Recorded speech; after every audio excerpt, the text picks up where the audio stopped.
La mayoría, si no todos, de los que tienen una pregunta las puedan hacer.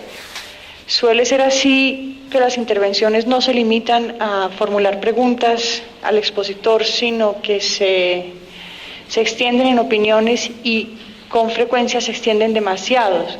Por supuesto que está bien que el auditorio exprese opiniones, pero si esas se vuelven discursos, es muy complicado controlar el auditorio y darle entonces la oportunidad a los otros de que participen.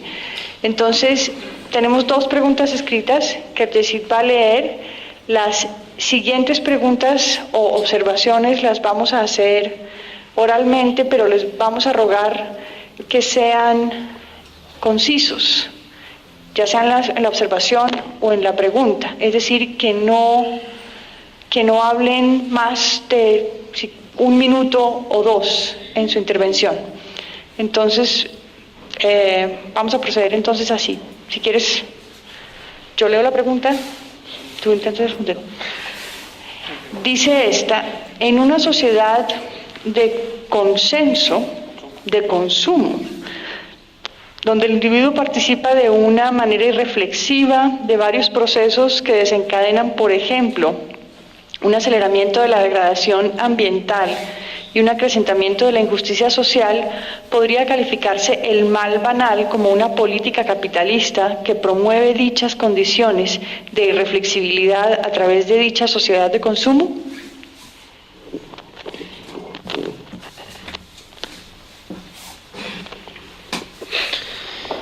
Bien,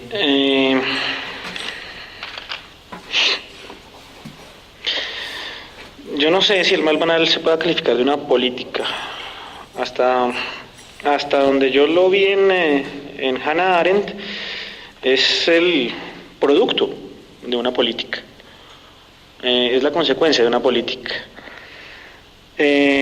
Ahora, estoy de acuerdo en que ciertas estructuras sociales, políticas o económicas sean particularmente propicias para generar,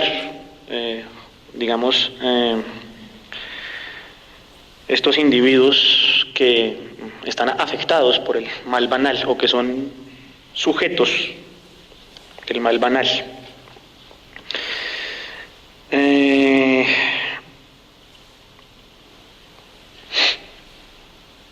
En principio, habría que ver cómo es que el capitalismo podría ser una de esas políticas que propicia la presencia de mal banal en una sociedad. Si lo hace intrínsecamente o si lo hace simplemente como, pues, por el tipo de capitalismo que está imperando, digamos. No sé si capitalismo ya es solo uno, creo que no. Pero lo importante del asunto, en realidad, es que un Estado democrático está precisamente para eso, para controlar que esas instituciones económicas o sociales, incluso culturales o religiosas, no lleguen a permear con una política que derive en mal banal a toda la sociedad. Creo que de lo que se trata es de que en una sociedad democrática los ciudadanos velen porque eso no pase. Y es complicado, y el Estado evidentemente tiene ahí una fuerte función en el sentido de qué sé yo, educación de los individuos en la democracia, por ejemplo. Sin embargo, yo no vería en principio por qué se tiene que decir que del capitalismo se deriva necesariamente el mal banal. Eso es algo fuerte y habría que sustentarlo bien. En principio, si uno lo piensa bien, la idea de que el capitalismo enajena así nomás, dicho así nomás, es, o podría verse como un cliché, y es mejor como pensar bien la cosa.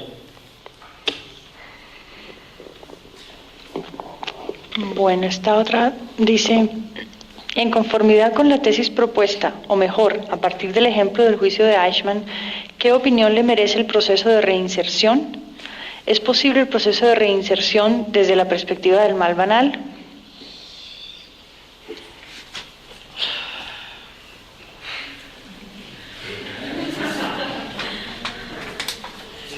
Hay dos preguntas. ¿Qué opinión me merece el proceso de reinserción? Por un lado, yo no quisiera estar en el lugar de el presidente Uribe en este caso, sobre el proceso de reinserción. Por otro lado, me parece que tiene serias fallas. Me parece que el proceso mismo tiene serias fallas. Empezando por la concepción misma de la Ley de Justicia y Paz, que tiene vacíos horrorosos. Por mencionar uno solo de ellos, no sé si lo haya subsanado ya la Corte Constitucional, eso tengo que decirlo, pero uno de los vacíos monstruosos que había era la obligación que tenía la víctima de presentarse presentarse cuando estuviera siendo juzgado su victimario para reclamar sus bienes. ¿Por qué eso es horroroso? Porque propicia el hecho de que los paramilitares mismos encuentren medios para que la gente no vaya a reclamar sus bienes. No sé si eso ya lo hayan arreglado, la verdad. Por otro lado, desde la perspectiva del mal banal, ¿qué se puede decir del proceso de reinserción? Pues muy probablemente lo que vayan a hacer los paramilitares cuando o de hecho creo que ya lo están haciendo, es tratar de soslayar su responsabilidad sobre los crímenes que cometieron. Evidentemente pueden empezar a decir cosas tales como que había una coacción insuperable, que ellos no tenían más opciones que defenderse de los ataques de la guerrilla, etcétera, etcétera, etcétera. Lo que queda claro desde la perspectiva del mal banal es que ninguna de esas posibles excusas que puedan dar los reinsertados para no ser condenados por los crímenes que cometieron son válidas. En un caso muy eventual podrían ser atenuantes, pero no son excusas, porque en este caso, como en el caso de los crímenes contra el pueblo judío, se trata de acciones, hechos, de delitos tan monstruosos y que van tan completamente en contra del derecho internacional humanitario, del derecho internacional de los derechos humanos, que ni la estructura jurídica nacional e internacional se lo va a permitir, ni moralmente creo que sean justificables. Yo creo que basta con leer el informe de hace algún tiempo del Tiempo sobre todas las barbaridades que cometían los paramilitares para evidentemente escandalizarse desde el punto de vista moral. Así que nada de eso, y mucho menos algo como yo no tenía mala intención, se puede dar en este caso. Bueno, entonces ahora los que quieran levantar la mano para formular una pregunta o hacer una pequeña observación. Fanny, dale.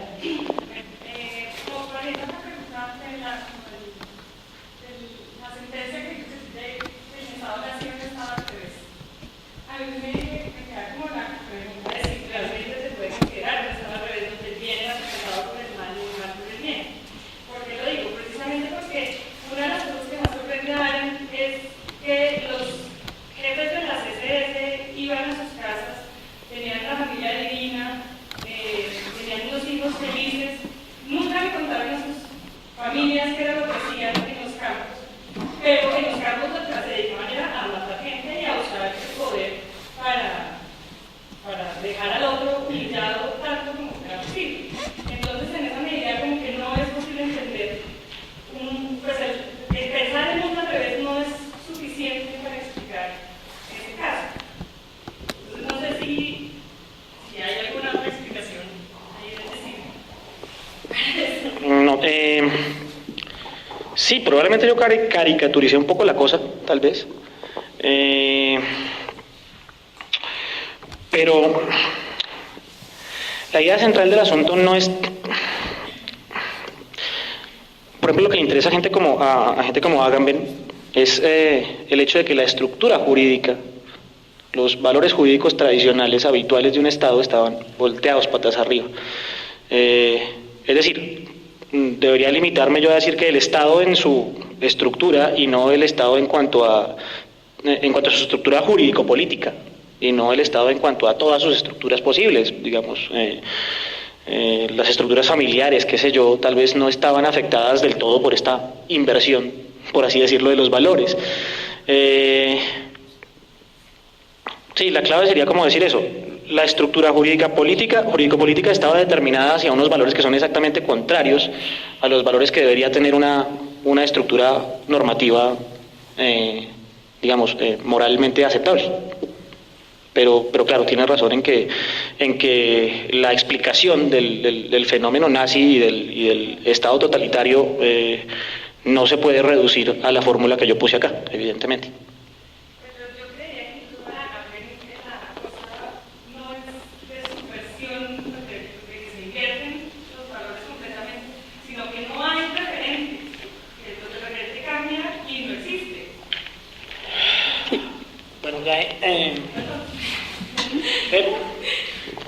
sí, puede ser, no, yo aquí estoy usando Agamben, yo no conozco mucho de eso. Estoy haciendo uso abusivo. Yo me voy a permitir intervenir para hacer lo que creo es una ampliación de la respuesta que te está dando Yesid. Uno podría pensar que hay, digamos, en el contexto de la reflexión sobre filosofía, sobre psicología moral, hay, por así decirlo, causas externas del mal y hay causas internas. En el sentido de las causas externas del mal, digamos, sí podría hablarse de una inversión de la manera como la refiere Yesid. Lo bueno es malo y lo malo es bueno. Pero en el sentido de las causas internas, de lo que se habla en situaciones como la que tú estás describiendo, propia de los agentes de la SSS que en la vida familiar y en la vida cotidiana no incurrirían en ninguno de los actos que incurrieran hacia afuera. De lo que se habla es de un fenómeno que en psicología se conoce como doubling, desdoblamiento. Entonces quizás haya cómo establecer relaciones y sistemáticas también entre las causas externas y las causas internas, pero de todas maneras puede hablarse, me parece a mí, de dos fenómenos distintos o de dos tipos de causas del mal que hacen de todas maneras o que dificultan la pretensión que entendemos de otorgarle al mal una sola fuente, ¿sí? Que no es, ¿sí? Bueno, eso era lo que quería decir. Ahora ella había levantado la mano, después usted.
Algo que se tiene que realizar como deseo, ¿cierto? Como aquí los paramilitares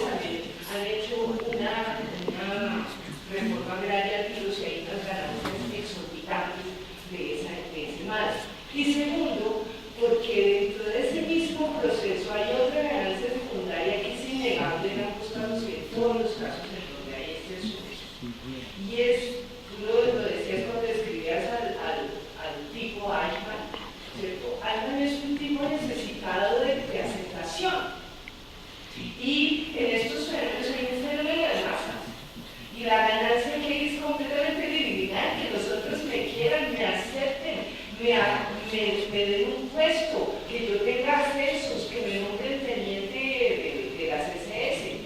Entonces, ese asunto de esa ganancia creo que hay que tomarla en cuenta, porque son dos ganancias, la ganancia económica y la ganancia afectiva, que es enorme, que es una satisfacción de goce, y para eso está Sade, para habernos dicho en su literatura cómo esa ganancia es importante para los seres humanos. Correcto. Tengo dos cosas que decir sobre eso también. Por un lado,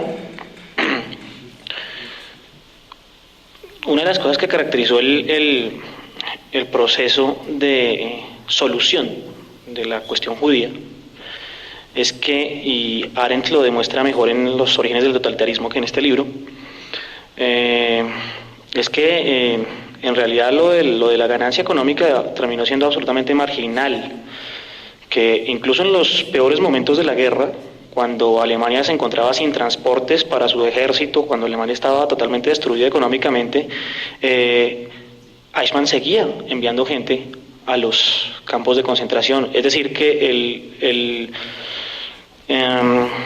objetivo utilitarista estuvo siempre por debajo del objetivo primordial, que era la eliminación física de los judíos, o la solución del problema judío, que en última resultó siendo la solución final, ¿no? La eliminación física. Entonces, eso hay que tenerlo en cuenta, por un lado, que si existía algún interés económico en ese hecho del problema judío, estaba absolutamente subordinado al problema primordial, que era sacarlos del espacio vital alemán. Por otro lado, estoy de acuerdo con la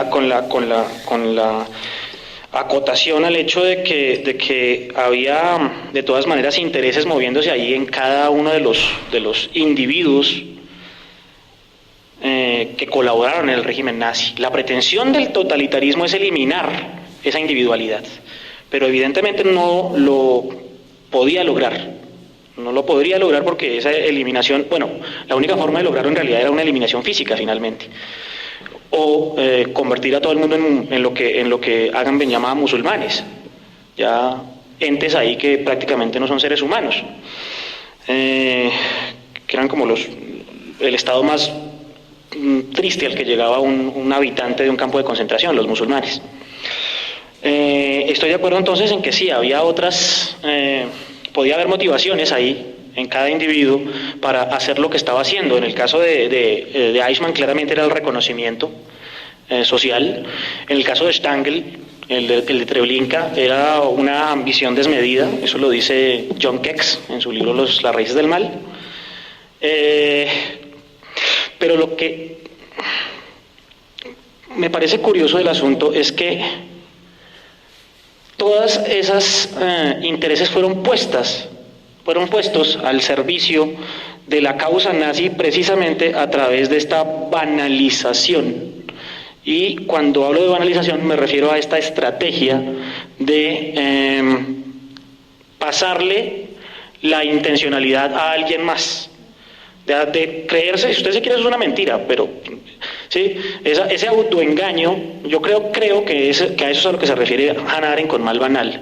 Autoengañarse y decir, no, es que yo no tengo nada que ver con ese mal porque mi intención no era hacer mal. La intención era de allá arriba, del Estado, no mía. ¿Sí?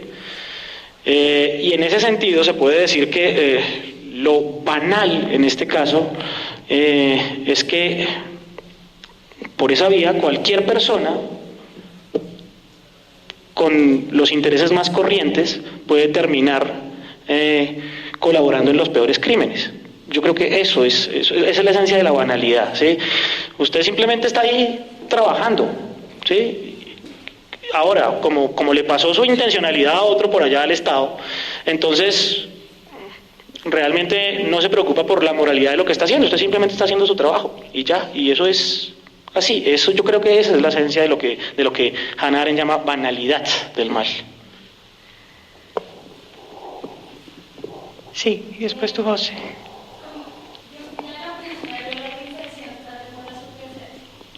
¿No la contesté bien? No, es que de pronto, con base en esto, digamos, lo que citas allí de la vida privada y la vida pública de Eichmann, ¿cómo, o sea, sí sería posible, teniendo en cuenta que eso no estaba al revés, teniendo en cuenta que, digamos, si los polos del bien y lo malo se cambian, es posible, se independiente de escribir que quiere para quitar, es posible un proceso de reinserción social. De readaptación De social. readaptación social. Teniendo en cuenta, bueno, estamos hablando de que hay como una alienación, una imaginación de lo bueno y lo malo, que Colombia, digamos, ahorita este fenómeno univista ha hecho que sí, el sueño mágico de Colombia en paz. Sí, hay una posibilidad de proceso de organización donde, no sé, yo los corrimos de otra.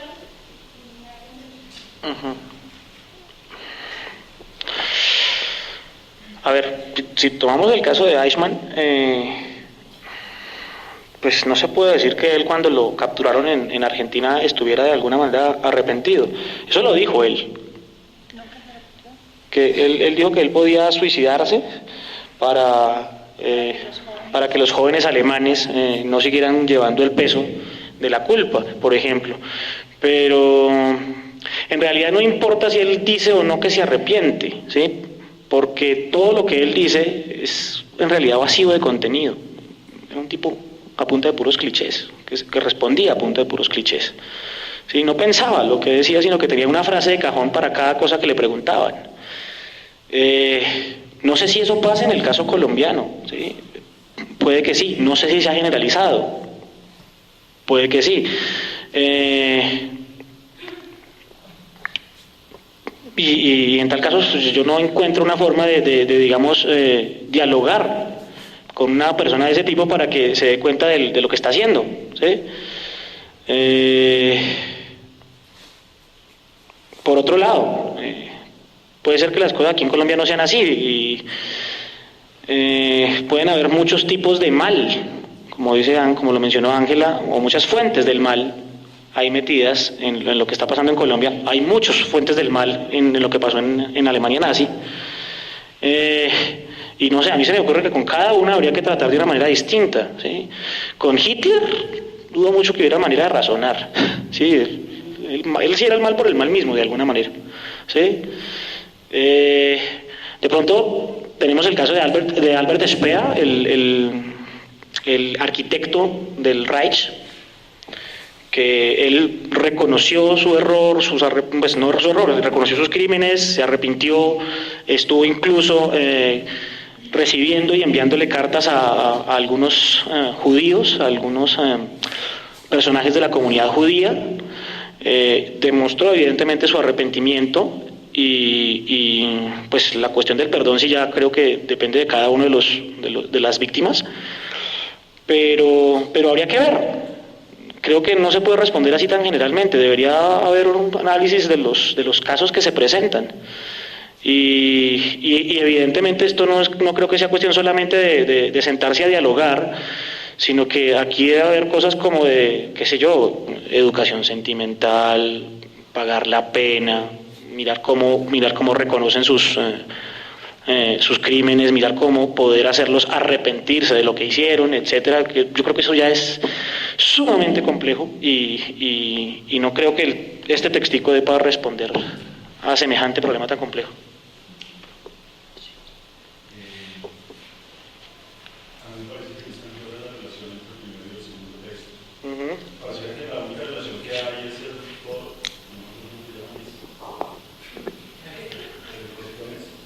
Thoughtlessness.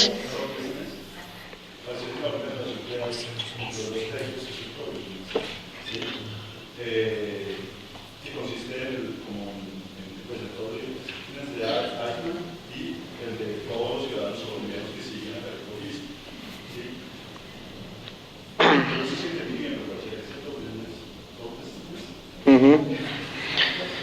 Irreflexividad, lo llamé yo. Irreflexividad lo llamé yo. O así lo traducen, de hecho. Irreflexividad pareciera que es lo que hace que se pueda decir que alguien no es moral, no es moral. ¿Sí? Eso también pareciera entonces, Yo no sé si no es, pero no quiere serlo. Quiere hacerse pasar por no moral. Ok, eso mismo, a partir de esa misma analogía, uno podría decir entonces que los colombianos que seguimos con la carrera comunista no son morales. No ponga palabras en mi boca, José. No. Ay, perdón. Pero es la primera pregunta. Por otro lado, supongamos que es cierto. ¿Sí? De eso pareciera que la respuesta la segunda conclusión de su primer texto. Y es que debemos ser como un poco más filósofos, ser un poco más racionales, ¿sí? Razonar un poco más para poder entender en qué caso estamos actuando con esta orientación. Pero lo que uno podría pensar es que eso no puede ser una respuesta. Uno puede también utilizar la razón para hacer cosas totalmente inmorales. De hecho, Colombia es lo más normal. A mí somos muy inteligentes, somos los mejores trabajadores, somos los mejores hospitales de Europa. No, pues. Eso requiere mucha inteligencia. El iPhone lo abre la cara y manda la gente. Es absurdo. Es el único país donde hay que comer el iPhone. Es una vaina muy barata, somos muy inteligentes, utilizamos mucho la razón. Pero pareciera que esa razón, o ese razonamiento nos lleva a ser más importantes aún. ¿Sí?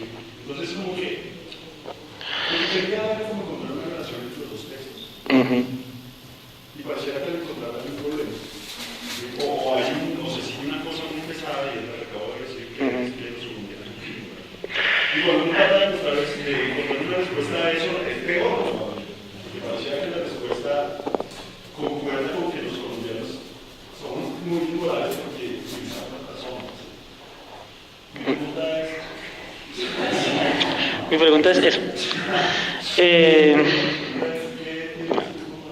¿Cómo? Finalmente que entiendo ya por moralidad. Sí, no. Bueno, como ya que el destripador, vamos por partes. Sobre la desconexión entre los dos textos.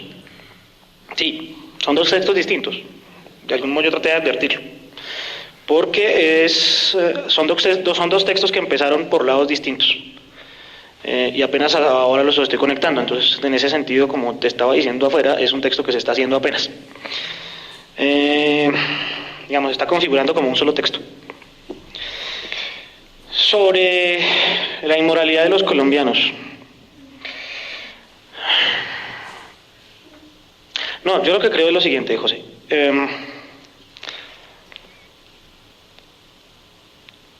Lo que sucede en la Alemania nazi, lo que sucede con Eichmann,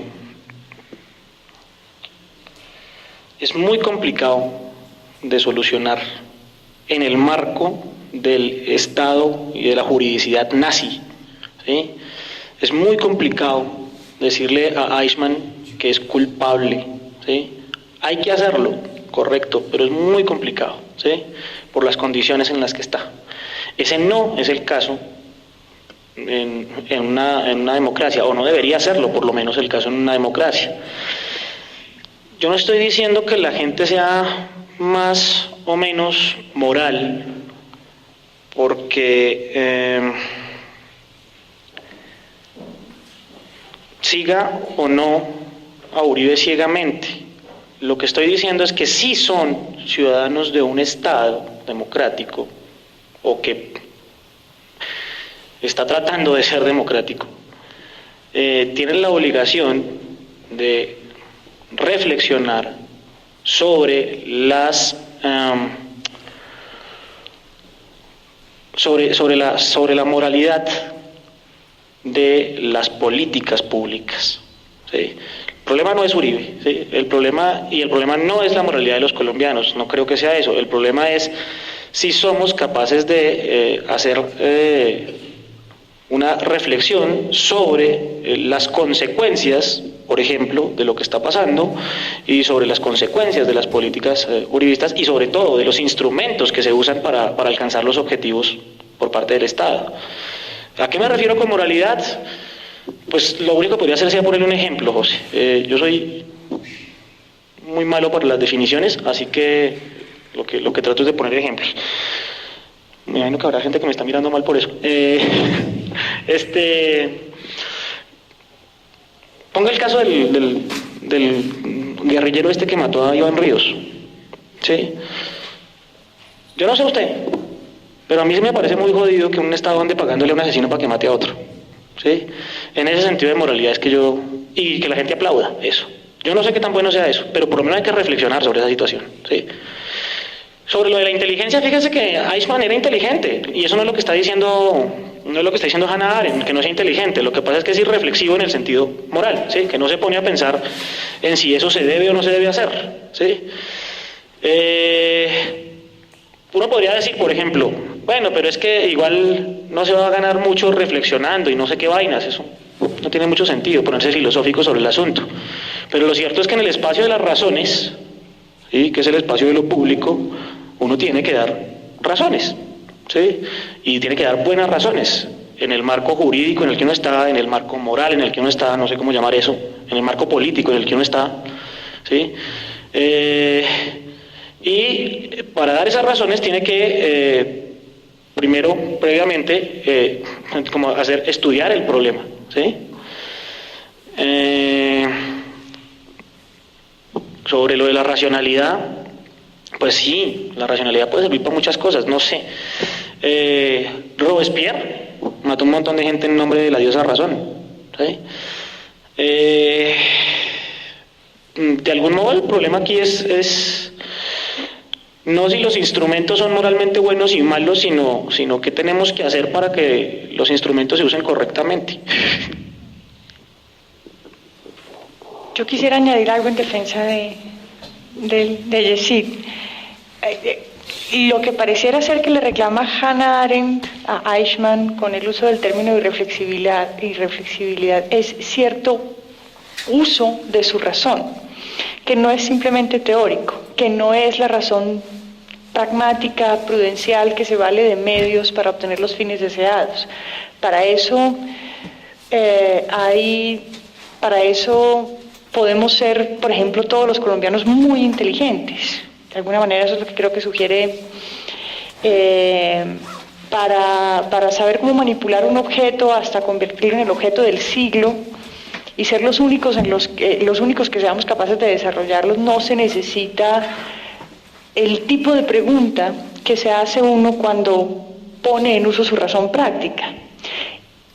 El tipo de pregunta que uno se hace cuando pone en uso su razón práctica y no ya la razón puramente prudencial, técnica, es el individuo que está aquí de carne y hueso, ¿qué lugar tengo en la disposición a cumplir determinada acción? ¿Qué estoy haciendo aquí? ¿Quién soy yo en todo esto? ¿No? Eso es una pregunta que al parecer Eichmann no hizo porque le entregó de alguna manera lo importante de su identidad, pareciera ser, al régimen. Entonces se vendió, por así decirlo, muy fácilmente a sí mismo. De ahí que el resultado sea el autoengaño. Eso es como creo. Bueno, tenemos todavía lugar para una pregunta más y ya.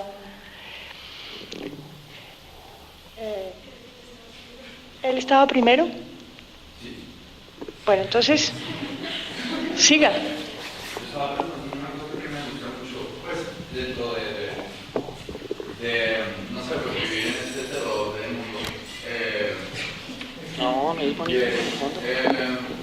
La banalidad que puede tener la fetichización del mal. A mí, digamos, me relaciono con un montón de experiencias estéticas, digo, musicales que viven proclamando el canibalismo, el asesinato, el nazismo en ciertas tendencias, la necrofilia, la necrofagia, y un montón de exageraciones del mal,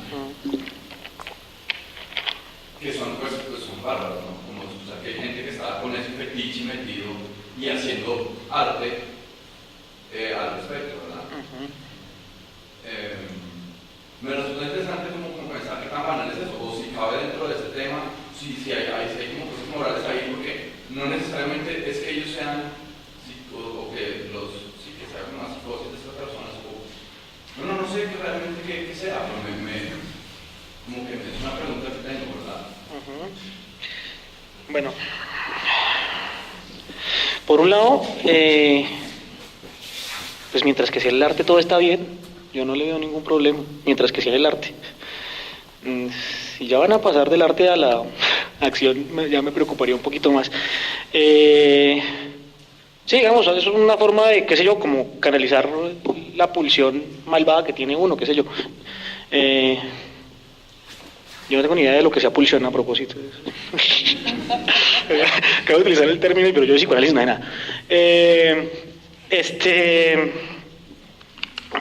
Pero, digamos, a mí lo que me interesa es como la faceta pública y política del mal, ¿sí? Y en ese sentido, esas manifestaciones del mal que se quedan en lo privado, por eso digo que no me parecen negativas en principio, digamos, para la investigación que yo desarrollo, para el tipo de problemas en los que yo me intereso, ¿sí? Digamos, ese tipo de mal que puede haber ahí me parece relativamente inofensivo, como le digo, mientras que no pase al nivel de lo público. Ahí sí me empezaría yo a preocupar. No sé, una sociedad en la que se masificara, ese tipo de comportamientos sería una sociedad, qué sé yo, que empezaría a ser difícilmente sostenible, ¿no? Y si de lo que trata es de vivir juntos y vivir bien y sin hacernos mucho daño, el menor daño posible, pues la idea de desviar todas las malas energías que uno tenga en el arte no me parece negativa. No sé si respondí la pregunta.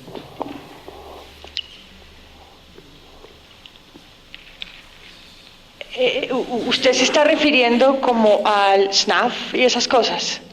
Es que hay gente que fetichiza el SNAF y dice que el SNAF es chévere o... No, pero una cosa es, ojo que una cosa es fetichizar el SNAF y otra cosa es ser una gente, digamos, que utiliza el formato ese de SNAF para hacer el mal. Son dos cosas distintas, muy distintas. En el primer caso la respuesta pues ya se la dio Jessy. Decir que el SNAF es chévere comporta una dimensión completamente distinta a hacer sin SNAF. Ahí sí hay un rollo. Bueno, ahí es cuando me parece a mí que el debate público importa, o que el debate público tiene que tener algún lugar. A este que afirma con contundencia que el SNAF es chévere, pues siempre tiene que poder preguntárselo por las razones por las que eso le parece chévere, ¿no? Ahí sí no es verdad que entre gustos no haya disgustos, ¿no? Uno siempre piensa, ¿qué es eso? Pero que a ver, ¿no? ¿De dónde le vienen a usted sus aberraciones? Y discutámoslo, ¿no? Bueno, ahora sí, última pregunta.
¿Puedo decir algo antes de que se agarren? Bueno, no sé. Tanto como decir que todos tenemos una moral, no sé. Ahí sí me pondría del lado de Rorty. Creo que la moral la construimos. Y la construimos sobre la base de objetivos. Y si el objetivo es como permanecer en esta tierra, pues entonces hagámonos pasito. y para eso sirve, supongo, lo que nosotros llamamos moral, y la política, por supuesto. Ahora, sobre todo este asunto de estas fetichizaciones de los males extremos o qué sé yo, lo que yo veo como interesante sería establecer un diálogo, ¿sí? Digamos sobre si digamos si van a pasar del puro ejercicio estético a la acción, o yo no sé si haya que en esos casos ¿cómo es que se llama el cine qué? Snuff.